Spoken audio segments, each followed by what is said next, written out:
بسم اللہ الرحمن الرحیم۔ السلام علیکم۔ اللہم صلی علی محمد وعلی آل محمد کما صلیت علی ابراہیم وعلی آل ابراہیم انک حمید مجید۔ اللہم بارک علی محمد وعلی آل محمد کما بارکت علی ابراہیم وعلی آل ابراہیم انک حمید مجید۔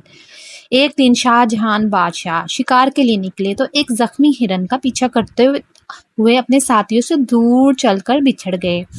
ہرن بھی نہ آتا ہے اور راستہ بھی کھو دیا۔ دوپہر کا وقت تھا، ساتھیوں کا دور دور تک کوئی نشان نہیں تھا۔ بادشاہ کو سخت پیاس لگی، اتنے میں اس کی نظر ایک درخت پر پڑی جس کی ٹھنڈی چھاؤں کے نیچے ایک گڈریا اپنی بھیڑ بکریوں کے ساتھ بیٹھا تھا۔ بادشاہ نے جو عام سے کپڑے پہن رکھے تھے چراوے سے پانی مانگا تو اس نے بتایا کہ اس کے ساتھ لایا ہوا پانی تو ختم ہو گیا ہے۔ اس نے فوراً ایک بکری کے دودھ سے برتن دھو کر دوسری بکری کا دودھ بادشاہ کو پینے کے لیے پیش کر دیا تو بادشاہ کو چرواہے کی یہ بات بہت زیادہ پسند آ گئی۔ اس نے اس سے کاغذ مانگا۔ جنگل میں بھلا چرواہے کے پاس کہاں سے کاغذ آ گیا؟ بادشاہ نے بڑھ کر کہا کہ چلو کچھ اور دے دو، تو بادشاہ کی بات سن کر چرواہے نے بڑھ کر ایک پتا توڑا اور اس پر بادشاہ نے خنجر کی نوک سے کچھ لکھا اور چرواہے کو دے دیا اور بولا یہ لو اپنا انعام، ہم تمہیں 2 گاؤں جاگیر میں دے دیے ہیں، جمعہ کو یہ پتا لے کر جامع مسجد دلی آ کر ہم سے مل لینا۔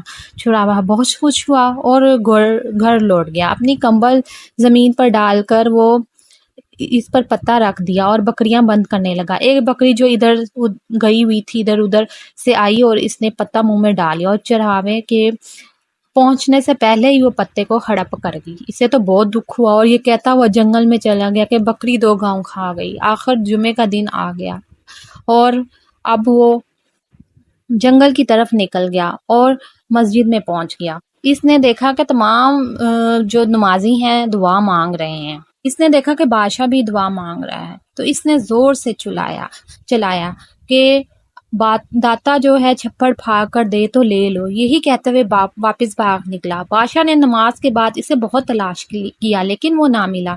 جنگل میں پہنچتے پہنچتے چرواہے کو شام ہو گئی اور وہ ایک بڑے پرانے درخت پر چڑھ کر بیٹھ گیا۔ رات کو کچھ ڈاکو آئے اور گاؤں میں ڈاکہ ڈالنے کی منصوبہ بندی کرنے لگی۔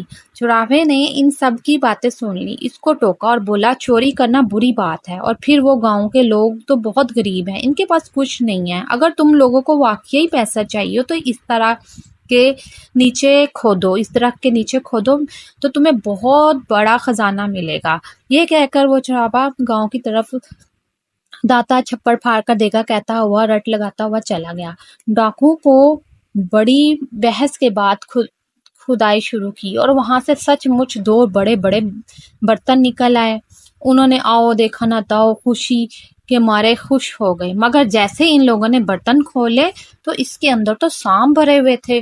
ڈاکوؤں کو یہ دیکھا تو بہت غصہ آیا اور وہ برتن لے کر گاؤں کی طرف چل پڑے۔ ایک جھونپڑی سے چرواہے کی آواز آ رہی تھی۔ انہوں نے وہ دونوں برتن اس چرواہے کے آنگن میں الٹ دیے تاکہ سانپ اور بچھو سے ڈس لیں، لیکن ان برتنوں سے چرفیاں گرنے لگی اور اس کے شور سے گاؤں کے تمام لوگ جاگ گئے۔ ڈاکوؤں نے گاؤں والوں کو جاگتا دیکھا تو وہاں سے بھاگنا ہی غنیمت جانا اور چرواہا اپنی جھونپڑی میں باہر آیا اور اپنے آنگن میں شرفیاں دے کر زور زور سے نعرہ لگایا، داتا تو سچا ہے، تو نے مجھے چھپڑ پھاڑ کر دیا۔ اگلی صبح ملازم گاؤں پہنچ گئے اور اسے دربار میں لے گئے۔